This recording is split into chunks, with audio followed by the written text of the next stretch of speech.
First of all, I would like to say a few words in French. First of all, to thank Mr. Solier for his most kind introduction, but also to explain that I have decided to give my presentation in Italian, which after all is my mother tongue.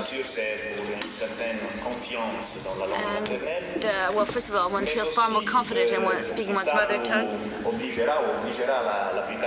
but that will force most of you to put on your headsets.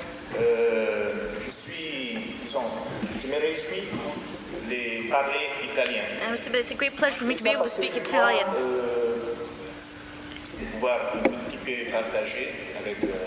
So as to be able to share with my presentation a somewhat more Latin spirit.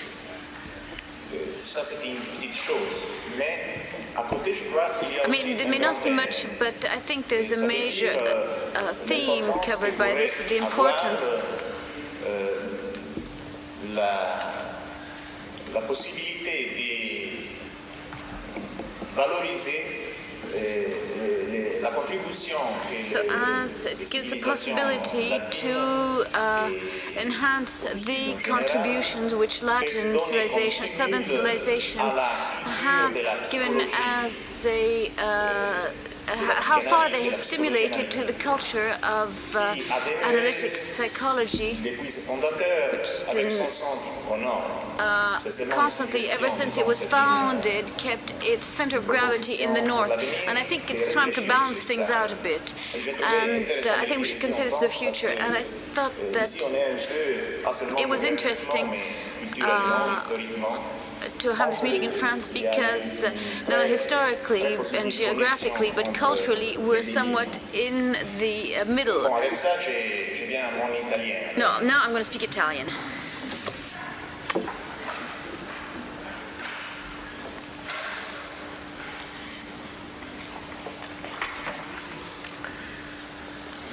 Allora, il titolo, come è stato detto, so the title, as it was given you, is riguarda la psicologia del sogno, dream psychology and Jungian clinical attitude. Leggo naturalmente per aiutare anche i traduttori. I'm reading so as to make the job of the interpreters easier. Artificiale, un po' strano, perché i traduttori mi hanno chiesto un po' questa lentezza per poter aiutare la comprensione. And the interpreters asked me not to read too fast, as one is tend to do when one has a text in front of oneself, so as to make their job easier. Well, try and imagine this scene: a young man lounging on a boat, just basking in the warm Caribbean sun. It's a clear, sunny day, and the sea is still. All of a sudden, a wave throws him off the boat and pushes him underwater, where he finds himself face to face with a big octopus, staring at him across the desk. The octopus' expression is insistent and demanding, and seems to be saying, either you change or I'll destroy you. This is the dream which a man in his late 20s took along to his first analytical session. His problems were with the form of drug addiction he could not break off, and all the various consequences of purely negative, rebellious attitude against his own family background. His father was no doubt a typical businessman who identified with the concept of success, and he, the son, was completely polarized and trapped up in the antithesis. We have to make do with these few details, because that's all we know about the dreamer. He's a man who, for his first analytical encounter, sought out Dr. von France, who in turn referred him to a colleague since she was unable to take him in analysis at the time. Nevertheless, in view of its archetypal potential, the dream holds special collective interest for all of us. And serves as an imaginal stimulus for what we have to say here. It is a pleasure for me to mention Dr. von France. In this context, for she very kindly gave me permission to mention this dream in another paper of mine. The beginning of the dream seems to be a response to what is a pressing need of our time. The need to relax, to rediscover the natural rhythm of the psyche, both within ourselves, in terms of feelings, and outside, in harmony with the environment. Certainly, there's something lacking in the modern Western man, caught up as he is in his various forms of activism. Ecological disaster, consumerism, separation from the rest of mankind are signs of the same agitation. We have lost the ability to stop, to be, to enjoy the meaning and pleasure of existence itself. And to all appearances, the young dreamer is an ideal situation, one that most of us have no doubt desired at one time or another. Warm tropical seas, or the sun, or snow, mountain peaks, stand as mirages of ecstasy and escapes from frustration, stress of city life. Yet it is not hard to see that the dream follows a stereotypical sort of representation. One can daydream about this kind of desire without having to use imagination. Just as it can be booked and bought in any travel agency, or passively absorbed from a TV commercial. As we sit in front of the set, worn out from a hard day's work or stoned out of our minds from drugs. But this is what makes us stop and think. The stereotype of desire makes no distinctions between managers and dropouts, between upright citizens and rebels, between the young man in his dream and his father. Both are within the same shadow projected upon the psyche by collective consciousness, which seeks pleasure as being only material and concrete. What is missing is an active fantasy of eros and a feeling for its value. What happens then in a situation such as this? The young man is hurled down out of his artificial paradise and ends up underwater, where an unnerving vision awaits him. The mere rejection of dominant values of a culture, without seriously trying to differentiate oneself from them, exposes one to the risk of being overcome by the dark side of existence itself.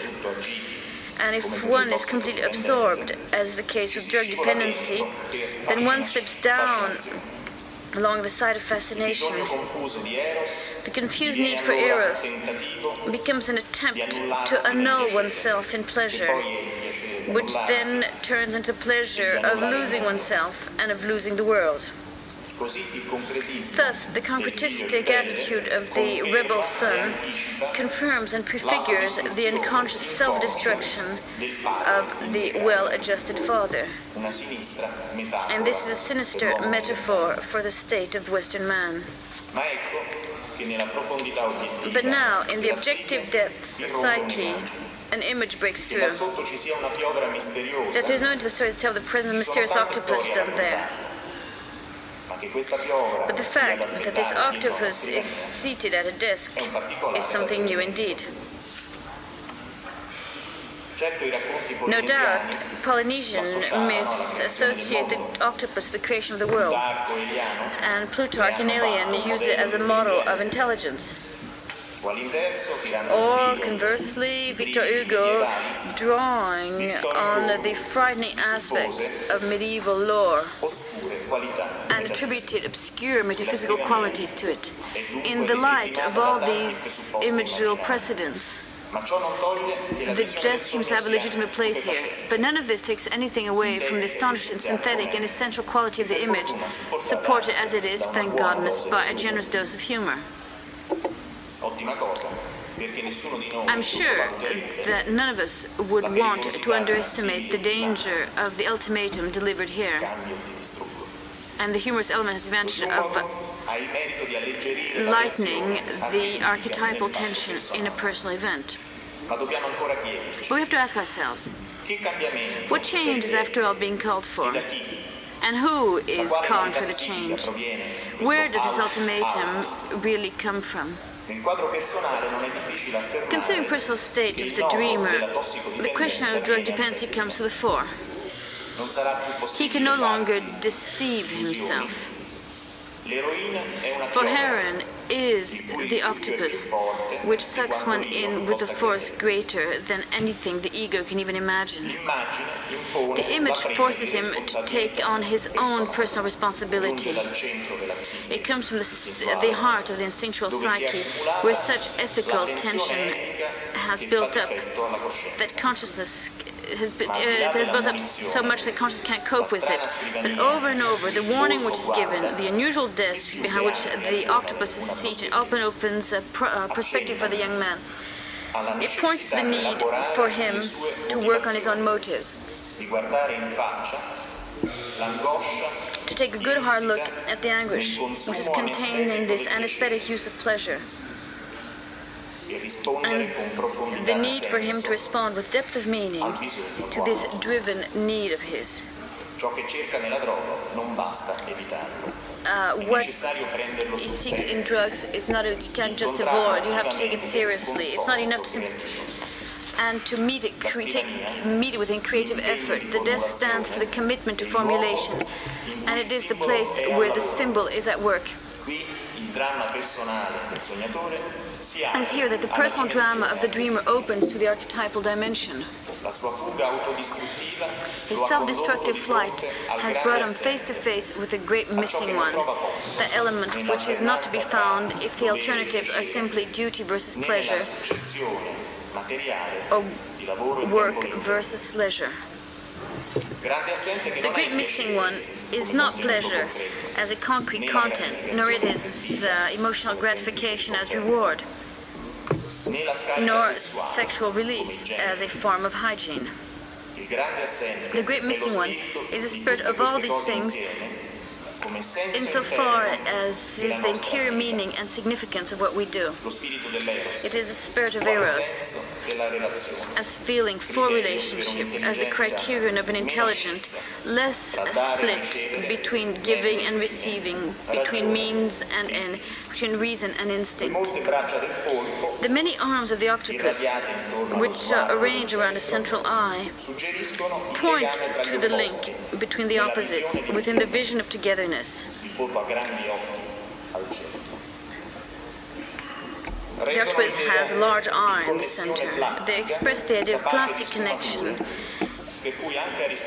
capable of subtleties and shades of meaning. And this is the reason why Aristotle coined the expression poluplochon noema, the multinodal intelligence of the octopus. The modern day fear we feel being sucked in by it is really our lack of psychological preparation in the fate of subtleties of Eros. It is the exact opposite of the ancient symbol of relationship which the animal image evokes in psyche. Behind the monster itself stands an animated being which is capable of arousing potentialities that are close to its own nature, so rich, polymorphic, and polychromatic transformation. It is an archaic symbol which in archaic times served as a bridge between the spirit of man and the totality of anima mundi. Something which is in the shadow or modern conscience orientation. In the dream,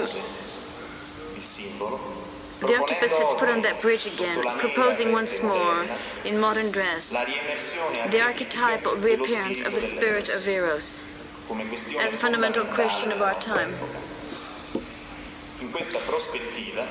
This is a symbolic perspective that everything we have to say here is rooted in. Lasciamo ora il sogno ed affrontiamo il problema. Let us put aside the dream itself for a moment. Take a look at the problem which it poses. Or in the language of the dream, let us imagine ourselves seated at the desk where the octopus was. Here, the psychology of Jung, which is so intimately connected with the creative factor of Eros, occupies an important space. The decision to begin speaking about it with the dream was not simply dictated by reasons of style or by the eloquence of these images. It is a recognized dimension within which Jung carried out his work. Dialogue with dreams keeps the psyche from betraying its own nature through conceptualizations. By keeping the dream right in the center, reason can educate itself to see its processes and conclusions as relative. At the same time, it's stimulated because what is inexplicable opens up new symbolic possibilities of understanding. When the dream is no longer reduced to being something to be understood, then Eros becomes an active part of our active understanding. It develops its own logos, its own way of reasoning. And this is specific novelty of the psychological attitude which connects the search for meaning to the spiritual possibilities of Eros.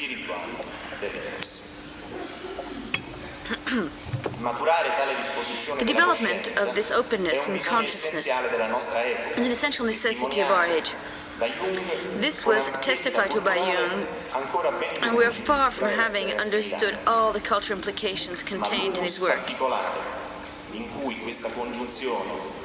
But really finds the originality of our Jungian work is relationship with the dream, and this is the humus where the connection of meaning and Eros can sink its roots.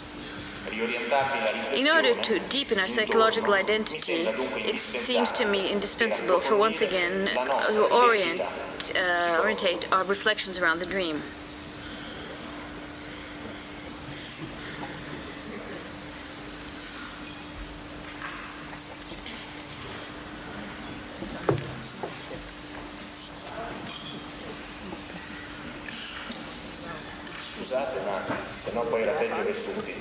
Sorry, but otherwise I think I would have had a coughing fit and that would have been extremely unpleasant for everybody. I must admit that I'm a bit hesitant about reproposing here a perspective which is after all so basic.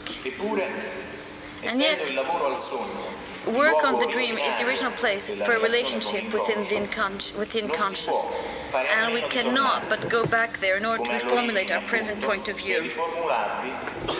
Nowadays, rational and technical models have shown themselves to be psychologically sterile.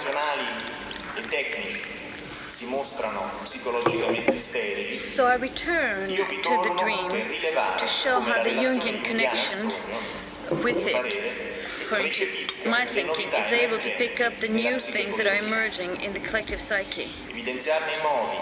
I propose to show how this is done and to discuss the sense that it has. As I consider that this is the space where the gateway of a new archetypal advent is taking shape, the gateway by means of which the function of Eros is penetrating into the spirit of our age.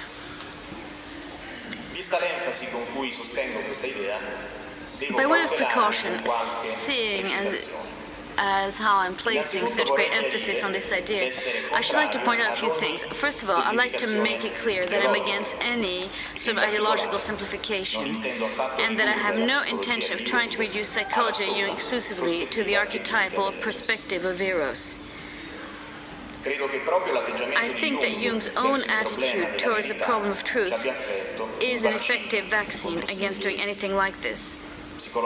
Psychologically, this appears to only within the point of view of the observer, the eye of the beholder, and so far as the observer is so intimately confirmed through confrontation with the point of view of another. I have always been annoyed by people who set out to explain the whole work of man by simplifying it. Personally, even if I emphasize the richness of dream work, I do not mean to neglect the creative complexity of Jung's work, nor the various registers, naturally, in which it can be understood. Allow me to clarify one more thing. By placing the spiritual dimension of Eros as the backdrop of Jungian psychology, at the same time we're emphasizing its mythical depth. This might not be confused with attempts to make a myth out of Jung himself. He expressed his own personal myth in very individual terms, and there is no need for us to try and elaborate another one. What we want to examine here is how the psychological approach, which unfolded as he went about his work, responds to a central archetypal necessity of our age. So let's get down to the question at hand. In what sense does Jungian dream analysis define a new psychic relationship? Jung was not the first, nor is he the only one who paid attention to dreams. Following Freud, various schools of psychology of the unconscious have taken them into consideration to varying degrees. But what interests us here is something deeper and something which is not reflected in the recognition of the dream as a therapeutic tool. Perhaps the very first thing that should be said is that the Jungian approach to the dream is one that does not treat the dream as an instrument, for the dream is not a means to get somewhere else. Nor do we presume that behind the dream there's some plot that has to be explained. Jungian psychology recognizes that the reality of the dream, the very scene of the dream's own language. From this point of view, confronting the unconscious is not just a question of solving enigmas, but rather one of sticking close to the mysterious source of knowledge, which dreams naturally flow out of. Rather than being a tool for therapy, then, dreams are the sense and the meaning of it.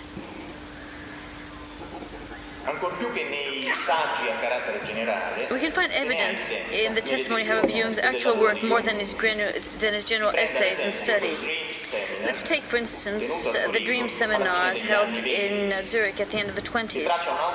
For they give us a sort of self-portrait of the Jungian analytical approach. Let's try to examine all the various details as we might do with an artisan or an artist,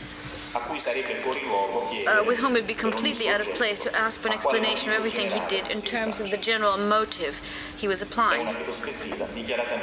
This is admittedly naive way of approaching the question, but by assuming this point of view, we can look at the dream work from bottom upwards.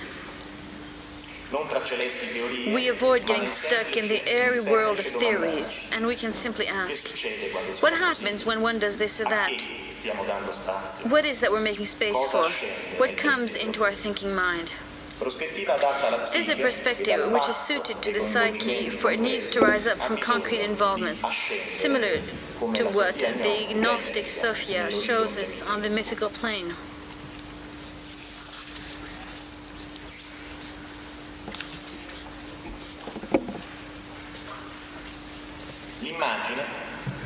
The image is that of a relationship which develops around a well-defined center. The patient and the analyst work at their attempts at understanding by following the thread of the dreams. That's what happens right from the beginning when we're busy gathering background information and establishing the basis for human relationship. As a new analyst tells his or her story, attention to the dreams creates a middle ground.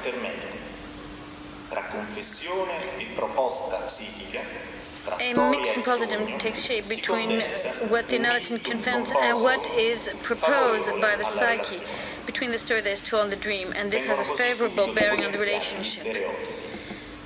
All the various stereotypes are depotentiated, e.g. the passivity of the analyst and the power role of the analyst.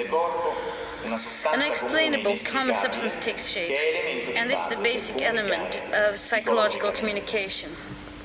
The initial orientation of dreams helps us avoid getting bogged down in the intuitive complexes of the analyst without there being an authentic thrust towards development from the unconscious. A careful following of the priorities of dreams takes us beyond. The dream does not simply take a snapshot of the complex, but also indicates what the pregnant aspects of it are that have to be taken into consideration. As Jung stressed, dreams have a guiding function and should be seen as attempts at a solution of a problem. Unquote. The very idea of the analytical relationship is entrusted principally to the dreams, for they lead to the ego elements of the analytical couple towards flexibility, receptivity, and reflective introversion. The analysand will learn to recognize the plurality of souls within, tempering what is felt as the urgency of the moment with patience. The analyst will circumscribe his or her intervention in the life of the other, thanks to the thread of dreams. What comes to mind immediately is the objection, which no doubt each of us has heard a million times. Does Jungian analysis pay attention only to dreams? And what about those cases when there aren't any?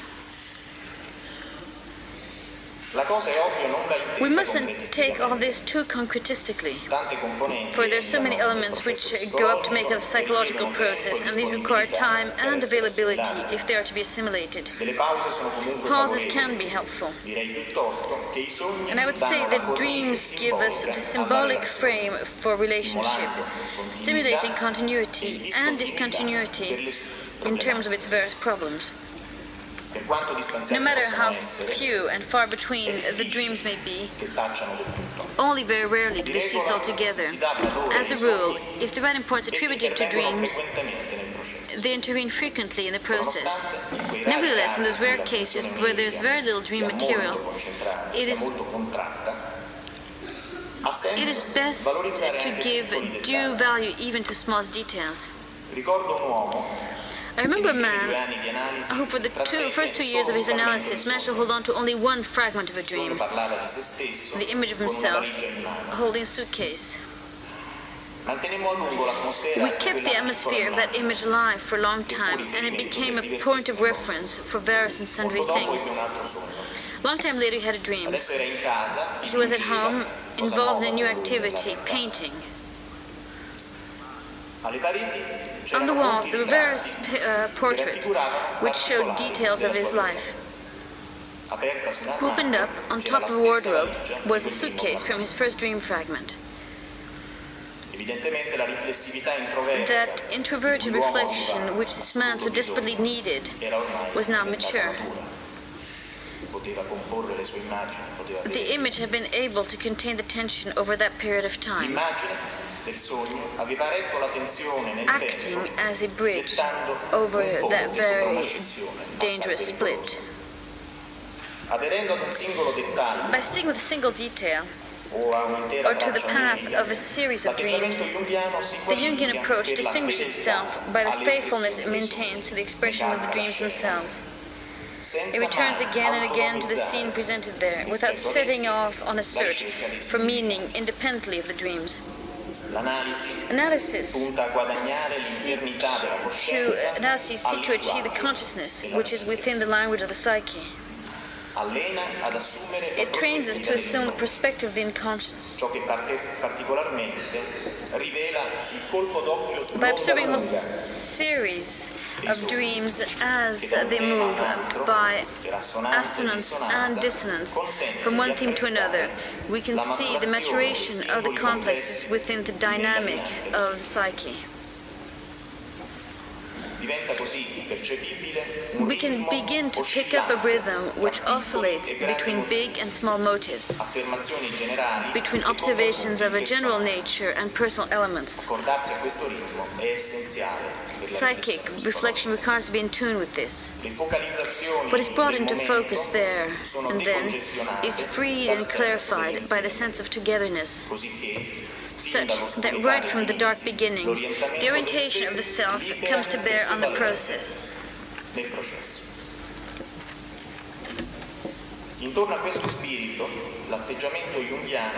keeping with the spirit, the Jungian attitude sees every dream, I quote, every dream is an entirely new proposition. Every situation is entirely new. This enables us to start off on a completely new reflection, unquote. And the image of the analysis that emerges one of an encounter and a clash between realities which are different, but which support one another, and which, rather than contradicting each other, are involved in a kind of heroic agon. On the one side, the dream which, as Jung says, I quote, walks in like an animal, and may be sitting in the woods, and the deer appears.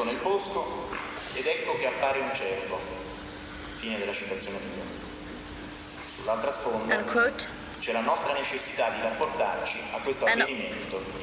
the other side, there's need for us to enter a relationship with this event. As the image says, the sudden appearance of the deer touches us and gets the hypothesis of meaning moving. But also remains what it is, the appearance of the servus fugitivus. In this elusive space of impressions, which cannot be pinned down, we find our chance to dip into the message of the unconscious. And we should not forget that for Jung, this is the principal aim of analytical treatment. How can the experience of this message be made possible? What is the spiritual attitude which is open to receiving it? The deer forces us into a confrontation with the irrationality of nature.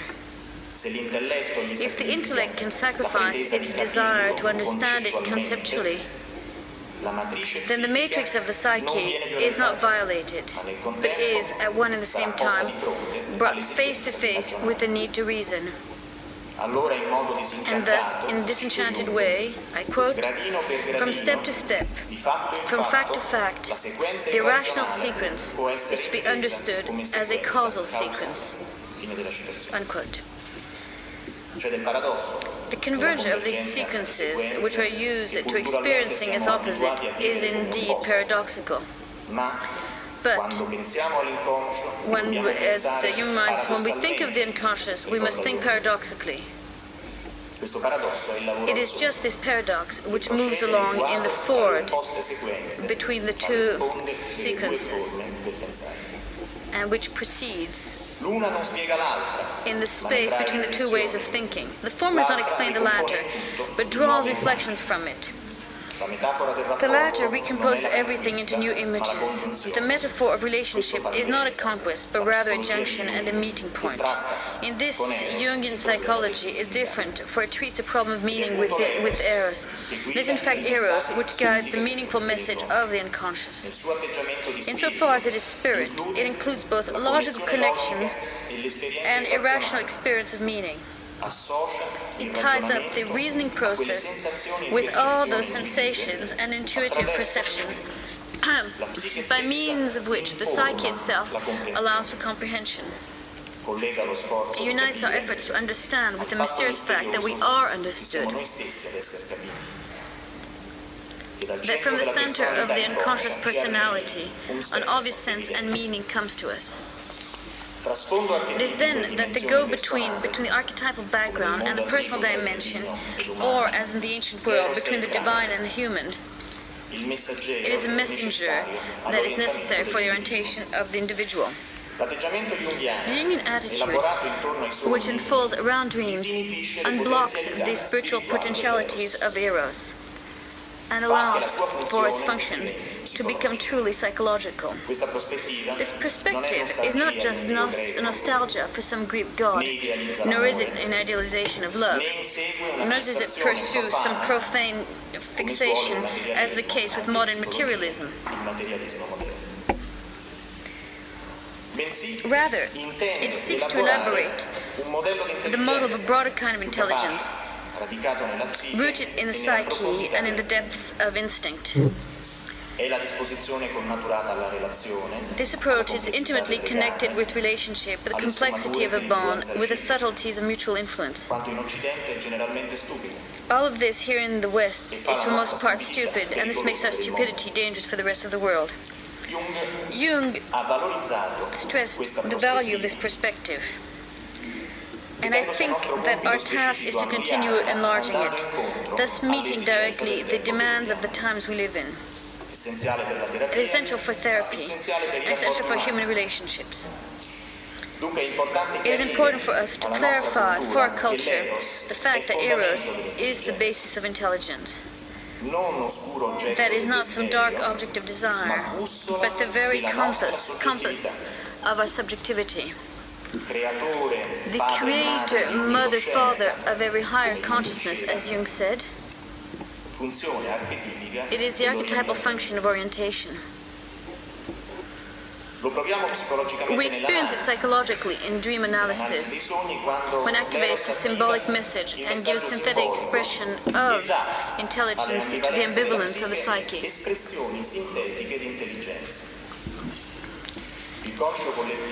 Collective consciousness confuses Eros with the inclination of the instincts.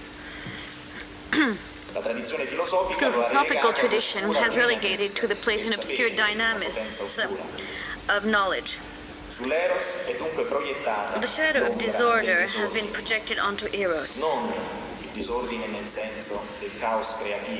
Not the creative chaos and the twin brother-sister being, but Eros has become above the image of the chaotic undercurrent of desire.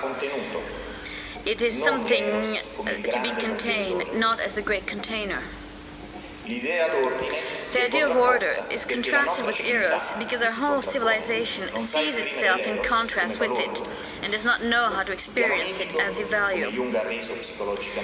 Jung has helped us to understand how, on the mythical plane, all this is the sign of a split in the Christian divinity which, by being identified with the summum bonum, sees the essential traits of the spirit of Eros as being related to the negative principle of evil. But as long as disorder is projected onto Eros, consciousness will be irrationally obsessed with order.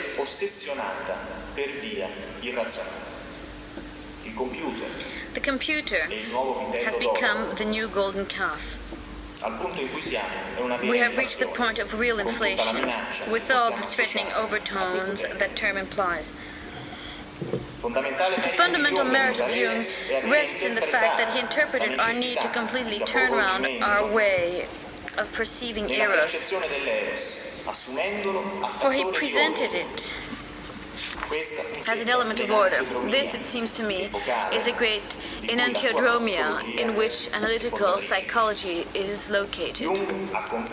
Jung understood that Eros is orientation for consciousness, and he made this understandable. And he also understood in the face of the split which the collective psyche faces, the spiritual attitude of Eros is indispensable for a greater and more deeply felt sense of order. But promise me not to get carried away, nor to fly too high. As Candide would say, faut cultiver notre jardin. We have to take care of our own garden. And let us get back to the analytical relationship. We must ask ourselves how this new orientation can be seen in the practical side of psychological relationship. How does it change the style of our present attitude, reflecting on Jung's style, but also what happens today to all of us? I would say the intelligence of Eros expresses itself essentially in depth of feeling. Grant is rather a lapidary explanation which needs to be qualified, but it's a good starting point just the same. And Jungian analysis helps along growth of feeling. This reflects an archetypal tendency which goes beyond the problem's personal typology. The growth of value of feeling is necessary for collective psyche because of the way it has been twisted in the course of Western history. It is something which deeply concerns everyone, even those who have differentiated feeling suitable to the various situations of life. Naturally, psychological Eros is not monochord. It touches all the functions of consciousness, making itself felt according to the elements of each person's personal equation. But in terms of the totality of the personality, however that might function, Eros gives depth and lucidity to feeling. This is something which characterizes Jungian relatedness, and we can see it more clearly by reflecting on the much debated questions of the transference analytical setting. I should like to begin with the second of these topics, the analytical setting, since the idea of ordered structures which contains makes it an easier way to get into the subject at hand. The perspective which we have presented here so far enables us to understand how, from the Jungian point of view, the problem setting is in fact a false problem. Jung tended to downplay the various details and arrangements of his sessions. He was able to do this thanks to the trust he had in the relationship itself, for the relationship is more than just a personal factor, but rather a psychological force, which is part and parcel of Jungian approach. If the intelligence of Eros and caution of feeling are strong enough, then there's no need to insist on rules. One needn't to be a giant to walk this path. It's enough to be an honest pioneer. What is true of any working relationship is also true of psychology. Thus, we need some agreement about these collective necessities, such as time, money, etc. But from this point on, the Jungian approach is very flexible and can be adapted from case to case. We follow a general procedure so long as it proves useful, but we're always open to individual adaptations. Jung, for instance, often altered the frequency of sessions depending on the person and the moment that person was living.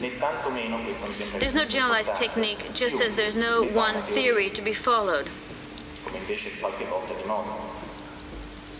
We put into practice centrality of the unconscious by modulating our way of going about analysis on the basis of dream analysis. The psychic relatedness, which is consolidated, leaves its mark on the relationship, thus recognizing in it the possibilities that it holds for its own maturation. There's much serious talk nowadays about the analytical contract, a somewhat prosaic term coined in a field other than our own. And to be honest, we must say that it takes its toll in terms of feeling. From the Jungian point of view, the psychological relationship is a unique fact which needs no other container than its own imaginal and human sphere. By keeping this sphere in tune with the rhythm of the psyche, by means of dream analysis, we can meet the shifts and swings it goes through without being heavy-minded. A certain amount of flexibility stimulates the relationship to greater maturity and responsibility. This is the opposite of what happens when the relationship is bridled by rules and contracts. For in that case, it remains infantile and dependent. For Jung, the uniqueness of the human encounter was the fundamental value, and no presumed technique could betray it. This is once again the perspective of Eros as far as psychological relationship is concerned. If Eros is taken seriously in the relationship, there is less dispersion. One moves away or draws closer as two moments, same organic process. Personal conflict finds a bridge towards the archetypal matrix. We can experience passion or rage or disappointment without running away, because there's a common base to stand on, and not simply because some analytical cage opposes resistance. As the thread of the dreams gradually unravels, it seems to prefer that there be fewer and fewer rules around it. The human person feels free nowhere else. He or she should at least have that freedom when the work in hand is the deepening of oneself. Therefore, Jungian analysis is not defined by the setting. And if we absolutely have to go on using that term, then let the dreams be our setting. Now let's turn our attention to transference. Being the crux of the psychological relationship, we have an obligation to clearly define our attitude towards it. When Jung said that it was the alpha and omega of the analytical method, he pointed to the fact that transference was everything. But the fact that it's everything is precisely why it goes beyond all of our efforts and understanding. The analytical method, such as it is found within it. It is contained by it and cannot, even for one moment, contain it. Rational approaches and outlines which try to describe it lose touch with the psychic meaning of the relationship. It would be like trying to capture the sense of music by taking a snapshot of an orchestra. We have to resign ourselves to not understanding, at least not in logical terms. But how are we to get and keep our bearings then?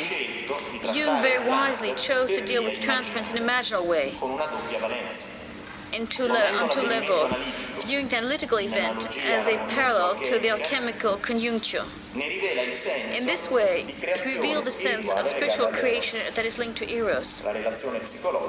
Here, the archetypal character of psychological relationship shows up against a historical background which we can grasp and appreciate. However obscure it may seem, collective consciousness has something to reflect on. We might add here, the obscurity of all this, which just 40 years ago seemed so dark, has become light. And what may once be considered as only abstruse today holds great significance on a cultural level.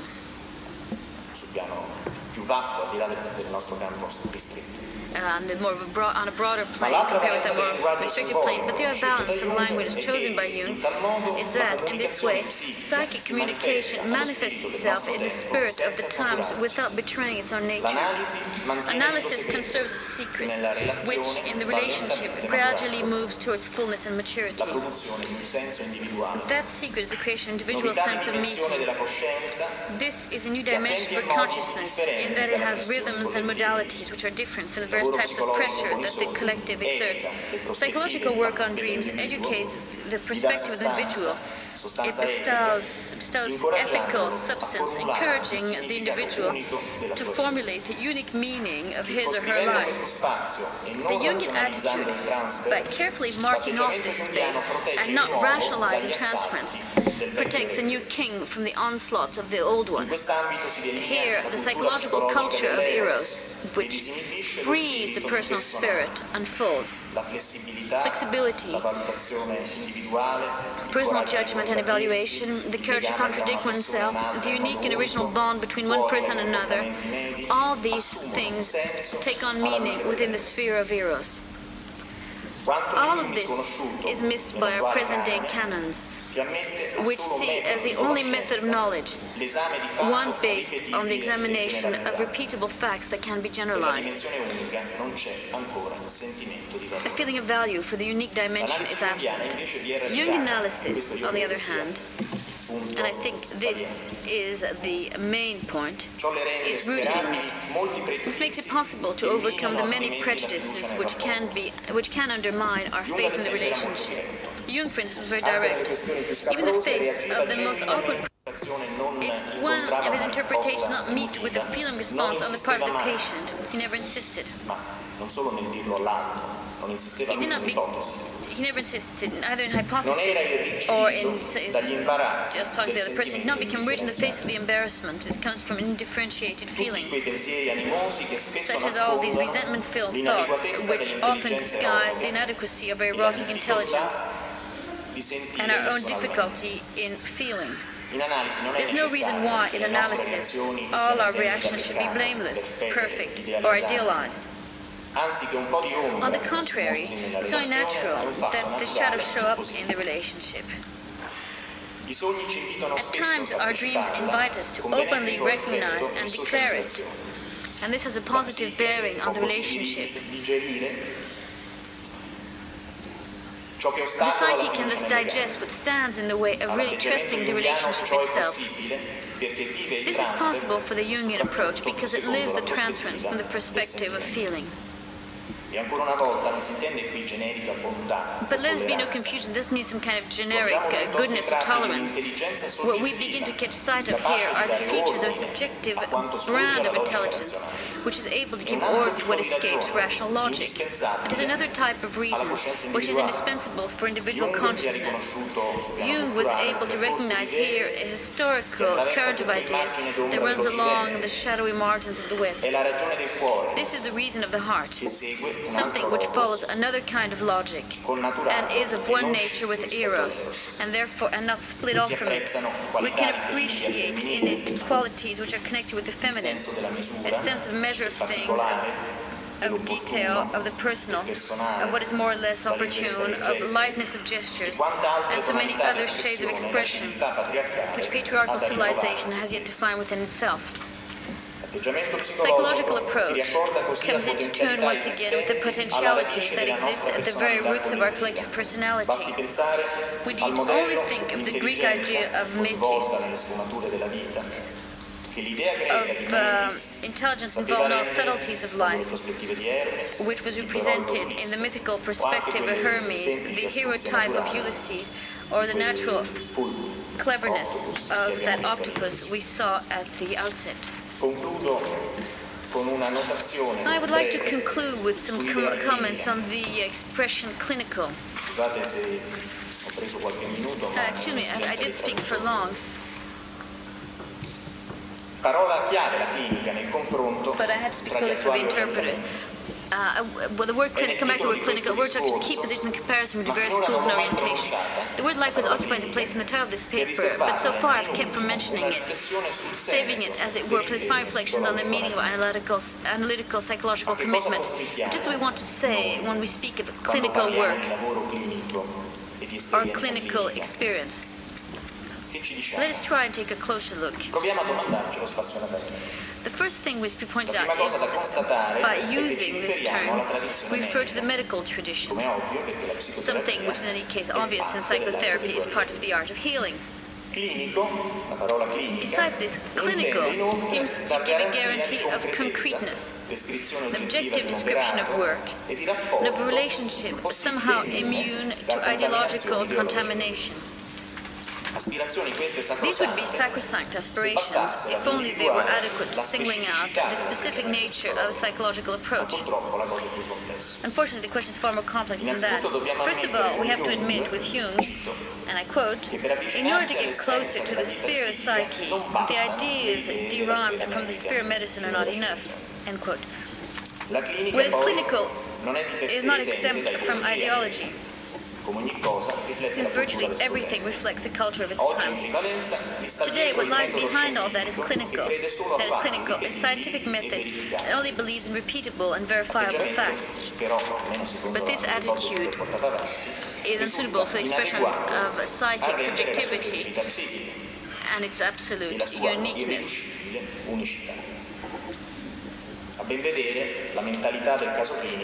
clinical case is something which is not akin to psychological communication.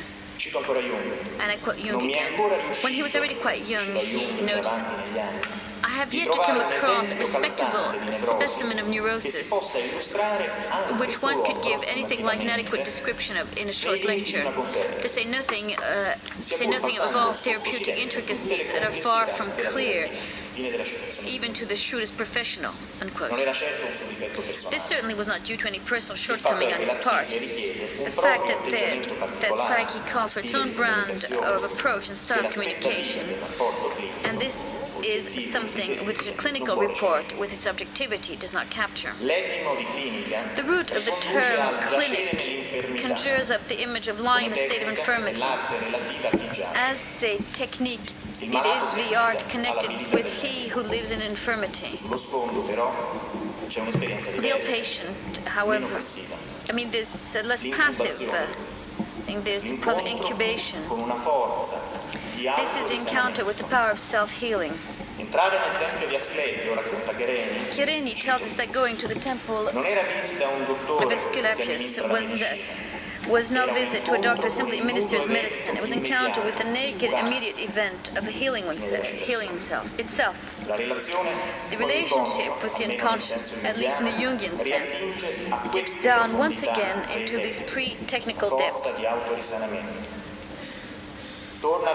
It gets back to the psychic basis of healing and reactivates the archetype. This is indispensable for psychological therapy and enlightening for medicine in general. There is a pressing necessity for our times, for the psyche is so stressed and strung out that, for better or worse, it does not allow itself just to lie back passively. With this understanding of this new situation, the Jungian approach holds great possibility for broadening our clinical sense and renewing the symbolic profundity of it. Jung himself never failed to mention his own training as a doctor.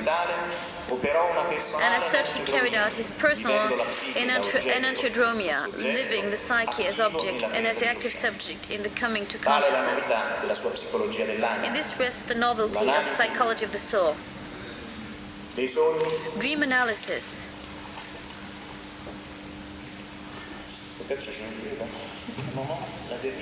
I seem to have lost my last page, says the speaker.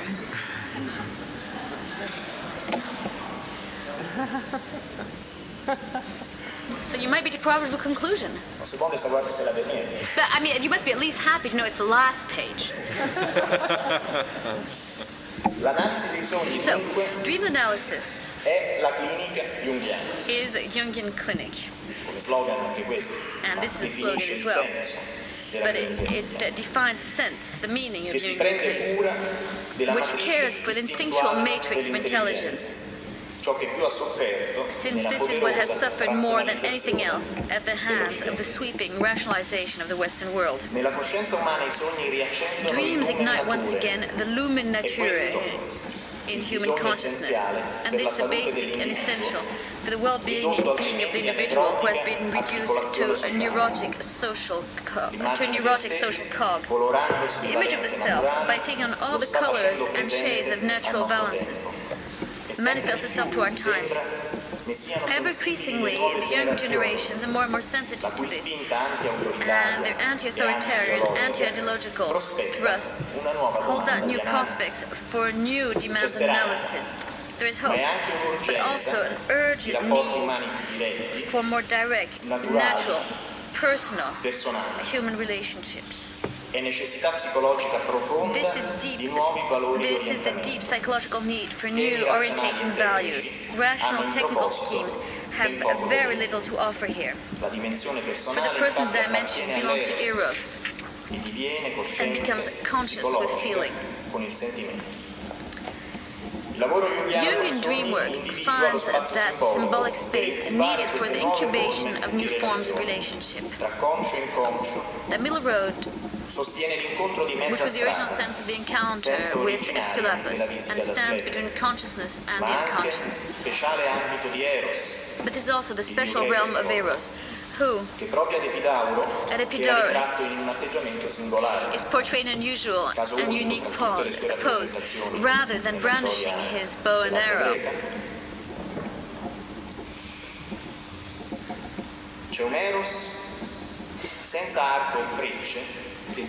He is quite strangely seen playing the lyre. The force of this middle road, the symbolic go-between between the personal and the archetype, puts down its Apollonial bow in analysis too, in favor of a subtler spiritual function. And the spirit, the archetype of the anthropos, seems to move away from social projections and towards a personal and individual consciousness.